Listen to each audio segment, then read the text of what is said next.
Sister, क्या आप बता सकती हैं कि बच्चों की तालीम व तरबियत और उनके बेहतरीन मुस्तकबिल में ऐसे कौन से दो किरदार हैं जिन पर उनकी पूरी जिंदगी का इन्हिसार है? तो कौन है वो दो जिम्मेदार किरदार जिनके हाथों में हमारा मुस्तकबिल है? तो आइए हम इसके लिए दावत देते हैं एजाज एंड ग्रुप, जो पेश करेंगे ड्रामा आपकी अदालत। Order order.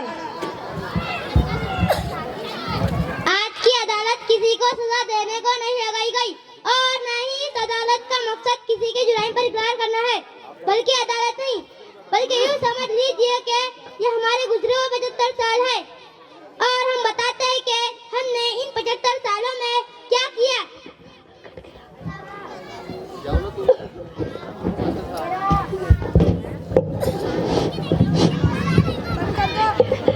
किसने क्या लिया है, किसने क्या दिया है, किसने भारत का सम्मान बढ़ाया?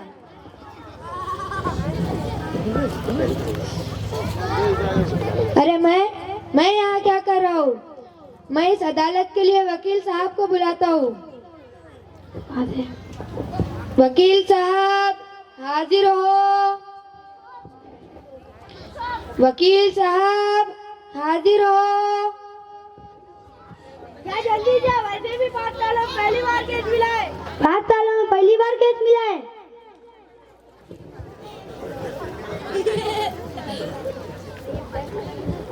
इस अदालत की कार्रवाई उस इंसान से शुरू की जाती है जो इस माशरे को इल्म की रोशनी से उजागर करती है। तो हमारी अदालत में जुर्मों की पाठशाला लगाने आ रही है मिस उस्तादी। मिस उस्तादी हाजिर हो। मिस उस्तादी हाजिर हो।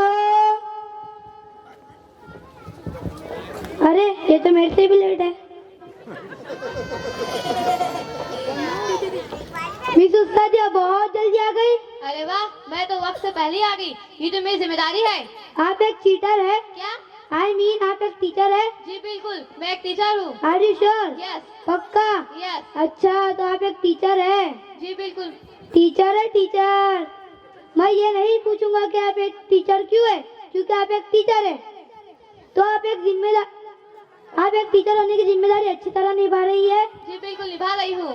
मुझे बिल्कुल समझ नहीं आती टीचर, ये टीचर अपनी जिम्मेदारी कैसे निभा रही है? देखिए देखिए वकील साहब। हाँ, तो वक्त पर आने वाली उस्तादी, आप पर सबसे पहले इल्जाम ये है कि आप स्कूल हमेशा 10 बजे पहुँचती है, जबकि स्कूल सुबह 7 बजे शुरू होती है। अच्छा, स्कूल सुबह 7 बजे शुरू हो जाती है, तो सोनू के पापा से कहना पड़ेगा कि मुझे सुबह 7 बजे चाय बना कर दे, बहुत सोने लगे हैं। तो अगर ऐसी बात है तो प्रिंसिपल साहब को लिख देने के लिए तैयार हूँ कि भाई मेरा इंतजार ना करे, स्कूल सुबह 7 बजे शुरू किया करे। अच्छा ठीक है, देखिए आपके ऊपर ये भी इल्जाम है कि आप उन्हीं बच्चों को ज्यादा मार्क्स देती है जो आपके यहाँ ट्यूशन पढ़ते हैं। ओहो, मजबूरी होती है सर।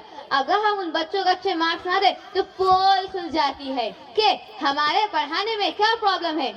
देखिए आपके ऊपर ये भी इल्जाम है कि आप बच्चों को मारती है। देखिए वकील साहब, अगर आप क्लास में सो रहे हैं और आपके कान में कोई पेंसिल से गुदगुदा कर चला जाए और आपका टिफिन खा कर चला जाए, आप उसे हाथ उठाने के बावजूद उसे प्यार करेंगे? आप पर दूसरा इल्जाम ये है कि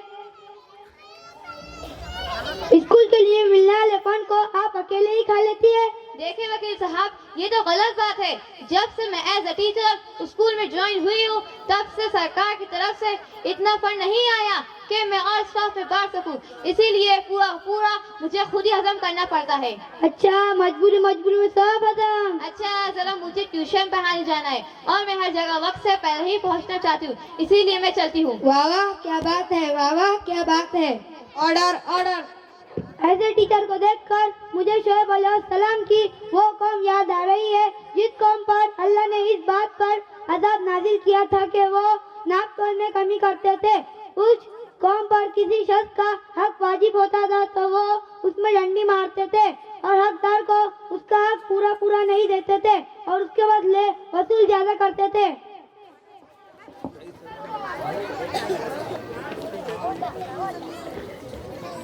जैसे हम सब जानते हैं, असातिज़ा के अलावा बच्चों और उनके वालिदैन का भी स्कूल से गहरा ताल्लुक होता है। तो आज की अदालत में ऐसे होनहार वालिदैन को बुलाया जा रहा है जिन पर ये इल्जाम है कि वो अपने बच्चों को रोजाना स्कूल नहीं भेजते बल्कि महीने में 3-4 दिन। वालिदैन हाजिर हो, वालिदैन हाजिर हो।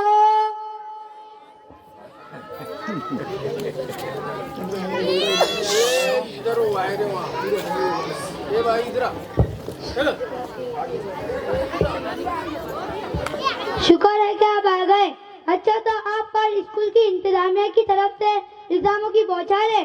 पहला इल्जाम आप पर ये है, आप बच्चों को स्कूल नहीं भेजते बल्कि महीने में जब याद आए तो भेजते। क्या ये सही है?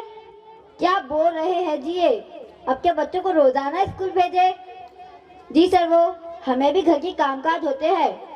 कभी कोई काम पड़ गया, कभी दूसरा, बस उसी काम के पीछे बच्चों को स्कूल नहीं भेज सकते। जैसे पिछले महीने ही हमारे बच्चे की खाला के यहाँ बच्चा हुआ। अब बच्चा स्कूल आए या फिर वहाँ जाए, खुद ही बताएं सर। तो पहले बच्चे की अजान की रस्म पर जाना पड़ा, फिर बच्चे की ठिल्ले की रस्म पर जाना पड़ा। अभी 6-7 दिन बाद वापस आना ही था तो खाला के पड़ोसन का इंतकाल भी हो गया। बस उसी में कुछ और दिन बीत गए। अब वकील साहब आ ही रहे थे तो मियाँ को ख्याल आया कि नई गाड़ी खरीदे। उसी की खुशी में कुछ और दिन बीत गए। अब वकील साहब, अब हम इतने प्यारे बच्चे को घर पे अकेला छोड़कर स्कूल भेजे, सब तो इसी के लिए किया जा रहा है।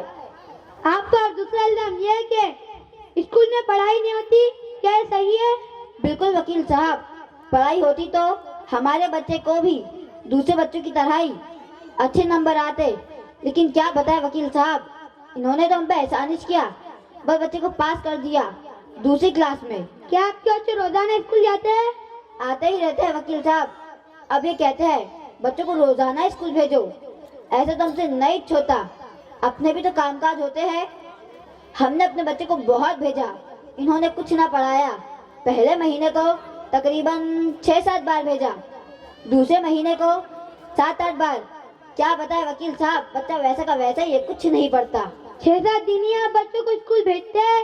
सर, इसको जेल में डाल दो। Order order. वकील साहब, बच्चों की पढ़ाई के लिए स्कूल कोई घर बनाए, सिर्फ स्कूल स्कूल स्कूल नहीं तो मेरे कहने का मतलब ये है कि महीने के 15-20 दिन कहाँ गुजरते हैं? कहाँ गुजरेंगे, हमको दूसरे काम भी है। इन स्कूल वालों को महीने के 6-7 दिनों से दिल नहीं भरता। वकील साहब, हमको भी बहुत काम पड़ते हैं।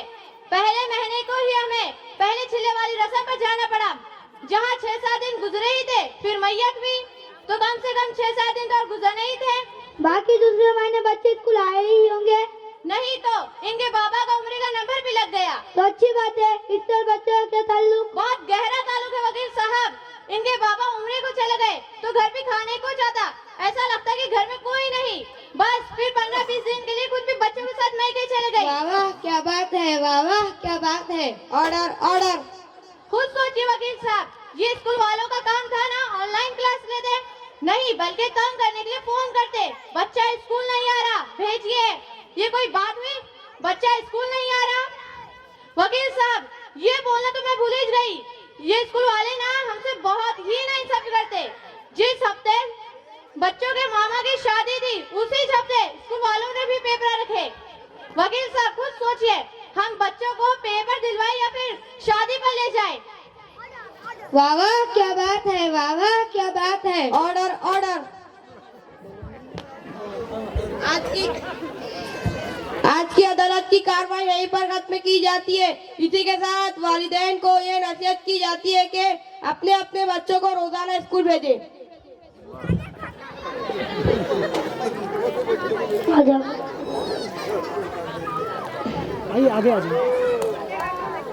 आगे आगे मोहतरम समाई, बच्चा जब दुनिया में आकर अपने आंखें खोलता है और उसके कान में अजान दी जाती है, उसी लम्हे से उसकी तरबियत का आगाज होता है।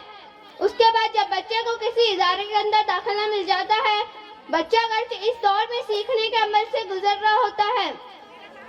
इसके लिए माशरे के दौर हम तरीन अनासिर वालिदैन और असातिज़ा हैं कि दोनों पर ही बच्चे की तालीम व तरबियत मुनहसर होती है। इसके लिए फरमाया गया कि बच्चे की पहली तरस का माँ की आगोश है और उस्ताद को रूहानी बाप का दर्जा दिया गया। याद रहे, बच्चा स्कूल एक उम्र में जाता है, उससे पहले बच्चे की आधी तालीम व तरबियत घर पर हो रही होती है। उसी घर से हासिल करदा तालीम व तरबियत लेकर बच्चा स्कूल जाता है, जहाँ पर असातिज़ा बच्चे की ज़हनी सलाहियतों को उजागर करते हैं। हकीकत में वालिदैन कोई अलग अलग शोबा नहीं है, हकीकत में ये दोनों एक दूसरे के काम को आगे बढ़ाते हैं। वालिदैन कुछ वक्त निकाल कर बच्चे के स्कूल में गुजरे हुए वक्त के बारे में पूछे और स्कूल से मिले हुए होमवर्क पर तवज्जो देकर उसे मुकम्मल करवाए और कोशिश करे कि बच्चा अपना होमवर्क खुद से करे। वालिदैन का वक्तन फ़ौक्तन बच्चों के स्कूल में जाना जरूरी है ताकि वालिदैन और असातिज़ा के दरमियान एक खुशगवार राब्ता रहे। वालिदैन ये समझते हैं कि बच्चे की तालीम व तरबियत की जिम्मेदारी सिर्फ उस्ताद पर है, वो बिलाशुबा गलती पर है।